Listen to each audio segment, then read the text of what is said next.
तबीयत के कारण शरीर की स्थिति समय दर समय नासाज और गंभीर होती जा रही है। साथ ही बोल रहे हैं कि महाशय चिंता की कोई बात नहीं है।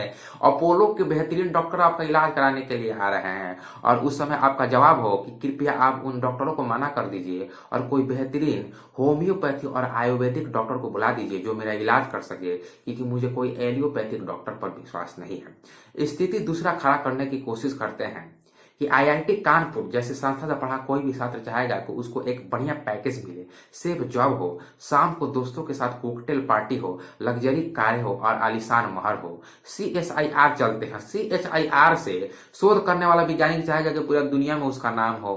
उसके बाद फ्रांस से PhD करने वाला, डॉक्टर APJ अब्दुल कलाम के साथ कार्य करने वाला, इतने तमाम योग्यता के बावजूद भी वह व्यक्ति ये तमाम चीजों को नजरअंदाज करते हुए देश की बीमारी दूर करने निकल पड़ा।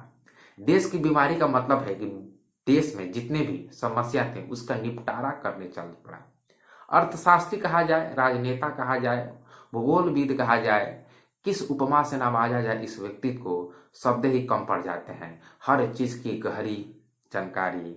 अमूमन बच्चों को पैसे मिलते हैं तो वो बेहतरीन कपड़े और जूतों खरीदने में खर्च कर देते हैं, लेकिन कुछ पैसे जुटाकर महीने के 1000 रुपया सिर्फ समाचार पत्रों पर खर्च करना, ऐसा लगता है कि सारा हिंदुस्तान का न्यूज़पेपर एक ही समय में पढ़ बना। ये अपने आप में बहुत बड़ी बात है। ये कहानी एक ऐसे व्यक्तित्व की है जिसने देश में MNC यानी मल्टीनेशनल कंपनियों के पसीने छोड़ा दिए हैं और इसमें कहना कोई दुराई नहीं है कि आज़ादी के बाद एक ऐसा व्यक्तित्व को जन्म लिया जिसने ईस्ट इंडिया कंपनी के बाद भारत में 2 ऐसे विदेशी कंपनी हैं जिनको भारत से अपने बोरिया बिस्तर बांधने पर मजबूर होना पड़ा और वो कंपनी भारत छोड़कर चली गई हैं। अगर वो व्यक्ति आज जिंदा रहता तो हिंदुस्तान यूनिलीवर का भी, हिंदुस्तान यूनिलीवर नाम है हिंदुस्तान लेकिन कंपनी है इंडियन, क्या आप सभी लोग जानते होंगे इसकी कहानी। तो यूनिलीवर कंपनी भी आज उसका विदाई हो गया था। चलिए शुरू करते हैं राजीव दीक्षित की कहानी सुनाने से पहले क्राइम तक क्राइम फाइल के नाम से टर्निंग पॉइंट का एक नया एपिसोड है जिसमें आप देश दुनिया संबंधित क्राइम से संबंधित चीजों को जानने की कोशिश करेंगे। चलते हैं उत्तर प्रदेश 1967 ईस्वी 1967। 30 नवंबर का दिन राजीव दीक्षित का जन्म होता है। राधा श्याम दीक्षित पिताजी थे, अधिकारी थे, माता मिथिलेश कुमारी दीक्षित और छोटे भाई प्रदीप कुमार दीक्षित। यानी घर का जो माहौल था वह शिक्षा था, सभी लोग शिक्षित थे। तो राजीव दीक्षित भी शिक्षित होना थे, बचपन से काफी मेधावी और तेज थे। राजीव दीक्षित भी शिक्षित होना थे, बचपन से काफी मेधावी और तेज थे। फैजाबाद से अपने प्रारंभिक शिक्षा पूरा करने के बाद JK इंस्टीट्यूट आए उन्होंने इलाहाबाद, वही प्रयागराज से वो BTech करते हैं। चलते हैं फिर IIT कानपुर से MTech की उपाधि लेते हैं और फिर यहाँ रुकते हैं। RTI द्वारा पता चलता है कि उस समय भी कोई भी छात्र समकालीन में कहा जाए तो IIT कानपुर से राजीव दीक्षित नाम का लड़का पास आउट है नहीं, तो इनको शिक्षा के लिए ये कंट्रोवर्सी है। फ्रांस में PhD, CSIR में शोध, नीदरलैंड में चलते हैं और नीदरलैंड में हो रहा था उस समय दुनिया के बेहतरीन वैज्ञानिक अपने व्याख्यान दे रहे थे। राजीव दीक्षित की बारी आती है। मातृभाषा में स्पीच देने के बजाय अंग्रेजी को चुनते हैं क्योंकि वो IIT कानपुर से पढ़े हुए थे और अंग्रेजी में बेहतरीन भाषण देते हैं, ताली भी बजती है। उसके बाद एक साथी वैज्ञानिक ने उनसे कहा कि महाशय आपने अपनी भाषा का जो चयन किया है वो अंग्रेजी का चयन किया है, मातृभाषा में आपने बोलने की कोशिश क्यों नहीं की। तो राजीव दीक्षित का जवाब था कि अगर मैं अंग्रेजी के बजाय हिंदी में बोलता तो शायद मेरी बातें सभी लोग समझ नहीं पाते हैं।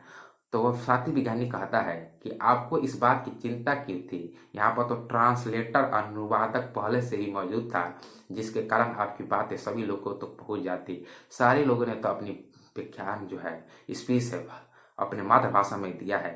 राजीव दीक्षित के ये जब शब्द कान में जाता है तो उनको स्तब्ध कर देता है। दूसरी स्थिति फिर खड़ा होती है। राजीव दीक्षित सोचने के बाद पूछते हैं कि महाशय एक बात हमको बताइए कि आपकी जो देश में जो शिक्षा है उस किस भाषा में दी जाती है। साथ ही वैज्ञानिक जवाब आता है कि हमारे देश में तो जो शिक्षा है वह मातृभाषा में दी जाती है। राजीव दीक्षित अब वहीं से अपने शोध के आगे काम को रोककर वापस भारत लौट आते हैं। 1984 चलते हैं। भोपाल गैस ट्रेजेडी सबको मालूम होगा। उस समय आज़ादी बचाओ आंदोलन एक चरम आंदोलन शुरू हुआ था, लेकिन उस बाद के समय में सालों में आज़ादी बचाओ आंदोलन ठंडी बिस्तर में चला गया। 1998 में इसमें हवा देने का काम राजीव दीक्षित ने किया और वहीं से एक ऐसा व्यक्तित्व आने लगा जिसने भारत में एमएनसी के पसीने छुड़ा कर रख दिए। उनको पता ही नहीं चला कि ये होने क्या रहा है। अभी आपने सुना होगा कि फुटबॉल के जो बेहतरीन खिलाड़ी हैं रोनाल्डो, जिन्होंने पेप्सी की एक बोतल उठाकर बाहर कर दिया, बाहर ही नहीं कि साइड कर दिया, और आरओ यानी वाटर का जो बोतल दिखाया तो उससे पेप्सी जो था कोको कोला उसके इनकम में बहुत सारा गिरावट हुआ। लेकिन ये कहानी तो सबसे पहले राजीव मरने वाला व्यक्ति का नेचुरल डेथ होगा या उसको मार दिया जाएगा। शुरू करते हैं राजीव दीक्षित की कहानी। 1998 में भारत आज़ादी बचाओ आंदोलन के प्रणेता बनते हैं। उस समय अकेले निकले थे लेकिन पीछे लोगों की संख्या कम थी। लेकिन जहां पर जब बोलते थे, चाहे वो WTO हो, वेट हो, LPG जी लिबरेशन, प्राइवेटाइजेशन और ग्लोबलाइजेशन पर जब वो बोलते थे तो लगता था कि दुनिया का कोई बहुत बड़ा अर्थशास्त्री बोल रहा है। नेशनल पॉलिटिक्स के साथ साथ इंटरनेशनल पॉलिटिक्स की गहरी संबंध, हर चीज़ों को तार्किक बातों से कहना, और एक गुण तो था उनमें कि कोई भी उस समय का इंटेलेक्चुअल, चाहे वो दुनिया को हो, इनसे बहस करने का हिम्मत नहीं रखता था। बाबा रामदेव जी आते हैं। बाबा रामदेव की मुलाकात राजीव दीक्षित के साथ होती है। राजीव दीक्षित के साथ मुलाकात होती है लेकिन इनकी दोस्ती आगे बढ़ नहीं पाती है क्योंकि राजीव दीक्षित आज़ादी बचाओ आंदोलन को लेकर चल रहे थे। उसके बाद जो बाबा रामदेव थे वो भारत में उस समय योग फैलाने की स्थिति में थे, यानी उस समय वो अपने शुरुआती समय में थे और पूरे देश में योग फैलाना चाहते थे। पतंजलि की बात हम लोग क्यों कर सकते हैं यहाँ पर, पतंजलि का उस समय नामो निशान भी नहीं था। राजीव दीक्षित की कहानी आगे बढ़ती है। 2000 से लेकर 2010 तक लगातार व्याख्यान देना और 13,000 चीजों पर उन्होंने लिखा और वैज्ञानिक सुनीता चौधरी के साथ ऐसे शोध कर दिए जो भारत में एमएनसी थी इनको जवाब देना गुजारा नहीं हुआ। एक छोटी सी कहानी आपको बताने की कोशिश करते हैं। 1999 का समय, ऑफकोर्स क्रिकेट के क्षेत्र में वर्ल्ड कप का समय था जो ऑस्ट्रेलिया उस समय विजेता हुआ था। 1999 इंडिया और पाकिस्तान कारगिल वार, तो ये तो सबको मालूम होगा। 1999 में जब कारगिल वार हुआ था देश में एक स्थिति पैदा हुई थी। देश में स्थिति यह थी कि जितने भी लोग थे वो कुछ ना कुछ पैसा एक चंदा के रूप में ले लिया जाए। तो चंदा जुटाकर ये सारे पैसे सैनिकों की सहायता के लिए कारगिल जाने वाले थे, वो कुछ ना कुछ पैसा एक चंदा के रूप में ले लिया जाए। तो चंदा जुटाकर ये सारे पैसे सैनिकों की सहायता के लिए कारगिल जाने वाले थे। तो राजीव दीक्षित ने कहा कि जब 1990 में यानी 1999 में यानी 1999 में जब कारगिल युद्ध चल रहा था तो उस समय हमारे जो क्रिकेटर थे, जो अजरुद्दीन जिसकी बात करें, सचिन तेंदुलकर पर उन्होंने काफी तीखा हमला किया। तो जो इस सारे जो बेहतरीन खिलाड़ी हैं उस समय वर्ल्ड कप में खेलने में शिरकत कर रहे थे और पूरे भारत के लोग टीवी पर चिपके हुए थे। किन्हीं को कारगिल का फिक्र नहीं था, कोई आंदोलन नहीं, कोई आक्रोश पाकिस्तान के खिलाफ नहीं, क्रिकेट के लुत्फ लेते हुए, क्योंकि कहा जाता है कि भारत में क्रिकेट एक त्योहार के रूप में लिया जाता है। सुपर 16 से बाहर इंडिया हो जाती है, इंडिया खराब प्रदर्शन होता है, उसके बाद लोगों में कारगिल के प्रति और देश के प्रति देशभक्ति जगती है। तो राजीव दीक्षित का कहना था कि जब भारत के मध्यम वर्ग से लेकर गरीब लोग पैसे जुटाकर चंदे के रूप में कारगिल जब भेजा जाने लगा तो ये सारे जो बेहतरीन जो क्रिकेटर थे जिनके पास पैसे कमी नहीं थे वो क्रिकेट खेलने में व्यस्त थे। जब इनके पास भी दबाव आता है कि इनको भी देश के लिए कुछ देना चाहिए था तो इन्होंने एक उपाय किया कि इन्होंने फुटबॉल मैच खेला। और ये जो फुटबॉल मैच ये दिल्ली में खेला गया। 1999 की ये कहानी है। और जब फुटबॉल मैच जब होता है तो फुटबॉल मैच में फिल्म इंडस्ट्री से कुछ लोग थे और क्रिकेट से कुछ लोग थे और फुटबॉल मैच होता है। और जरा आप सोचिए कि जो फुटबॉल मैच हो रहा था उसको देखने के लिए मिडिल क्लास के लोग ही गए होते हैं और उस मिडिल क्लास के पैसे यानी जो टिकट खरीद कर जब वो मैच को देखते हैं और जितना कलेक्शन वो बचता है तो अपने प्रॉफिट को निकाल कर वो सारा पैसा जाता है कारगिल युद्ध में। तो राजीव दीक्षित का जो सबसे ज्यादा उन्होंने हमला किया तो इस बात पर किया कि इन सारे खिलाड़ियों के पास पैसे की कमी नहीं है फिर भी ये देश को ऐसे कर रहे हैं। दूसरी स्थिति पर आते हैं। बचपन में सभी लोगों ने माँ का दूध जरूर पिया होगा और आपने प्रोटीन एक्स, हॉर्लिक्स, कॉम्प्लान, बहुत तीन सारे यूनिलीवर की कंपनियां भारत में आ चुकी हैं, उनके बारे में क्या कहा जाए। और उन्होंने कहा था कि जो यूनिलीवर कंपनी है ये हिंदुस्तान के लिए यानी ये ईस्ट इंडिया कंपनी से भी ज्यादा खतरनाक है और भारत में लोगों को ब्रेन वॉश करने के लिए इसने अपना नाम बदलकर हिंदुस्तान यूनिलीवर कर चुका है। आपने देखा होगा जो प्रोटीन एक्स आता है यानी जो बच्चों को माँ दूध जो पिलाने के लिए आता है उस पर लिखा था माँ का दूध सर्वोत्तम है। यह जो उन्होंने सुप्रीम कोर्ट के खिलाफ, उन्होंने इस कंपनी के खिलाफ केस किया और केस में उन्होंने कहा कि जो दूध है इसमें बहुत ज़्यादा मिलावट है, जिससे बच्चों के सेहत पर काफ़ी ज़्यादा दुष्प्रभाव पड़ सकता है। तो सुप्रीम कोर्ट ने कहा कि आप कोई बहुत बड़े कंपनी के मालिक नहीं हैं, हम आपकी बात को कैसे मान लें। तो वो सुनीता चौधरी के साथ, जो एक वैज्ञानिक थे, उनके बात को शोध करते हैं। तो सुप्रीम कोर्ट का कहना था कि हम इस शोध करते हैं तो सुप्रीम कोर्ट का कहना था कि हम इस कंपनी को भारत में बैन नहीं कर सकते हैं, लेकिन इतना जरूर कर सकते हैं कि इस पर लिख देते हैं कि माँ का दूध ही सर्वोत्तम है, यानी सबसे बेहतरीन माँ का दूध है। तो जो आप लिखा देखते हैं वो राजीव दीक्षित का ही काम था। स्वाभिमान भारत की स्थापना होती है। अब एक और कहानी उनसे जुड़ी हुई है। अब किस चीज में उनसे बारे में बात किया जाए, हर चीज में वो व्याख्यान देने में माहिर थे। फिर 2009 में बाबा रामदेव के साथ उन्होंने मुलाकात होती है, जो 1998 में उनकी मुलाकात हुई थी। उस समय बाबा रामदेव भारत में एक प्रोमिनेंट फिगर बन चुके थे। उस समय यूपी की सरकार नई नई बनी थी और बाबा रामदेव के साथ राजनीतिक मोर्चे पर और साथ ही साथ उनके साथ यूपी की सरकार लड़ाई चल रही थी। इस बात को आप कंठस्थ कीजिएगा कि कहानी का एंगल इसी से जुड़ा है। उसके बाद जनवरी में भारत स्वाभिमान ट्रस्ट की स्थापना होती है, जो रामदेव बाबा और राजीव दीक्षित भाई करते हैं। राजीव दीक्षित को राजीव भाई के नाम से जाना जाता है। और राजीव दीक्षित के साथ भारत स्वाभिमान की स्थापना होती है। और भारत स्वाभिमान की जब स्थापना होती है तो इन दोनों ने लक्ष्य लिया कि हम लोग 2014 तक भारत को पूर्ण रूप से स्वदेशी बनाने की कोशिश करेंगे और भारत में जितने भी एमएनसी हैं, मल्टी नेशनल कंपनियां हैं, उनको भारत से बाहर कर देंगे। अब आपको बता दें कि राजीव दीक्षित के मरे हुए 12 साल हो चुके हैं, लेकिन इनके मरने के बाद पूरे इंडियन यूट्यूब में इनके नाम पर जितने यूट्यूब चैनल अभी यूट्यूब पर हैं, शायद ही किसी व्यक्ति के नाम पर अभी भी हैं। लेकिन मीडिया ने राजीव दीक्षित को मौत को क्यों हाईलाइट नहीं किया, ये एक क्वेश्चन उठता है। क्योंकि उनको डर था कि कहीं जो एमएनसी यानी मल्टी नेशनल कंपनी से जो उनको फंडिंग होती है, कहीं उनसे वो ना रुक जाए। यानी एक व्यक्ति जो लगातार 10 सालों से एमएनसी यानी मल्टी नेशनल को अपना दुश्मन बना रखा है और सरकार में बैठे लोग भी उसके दुश्मन हैं, उसकी अकस्मात मौत होती है।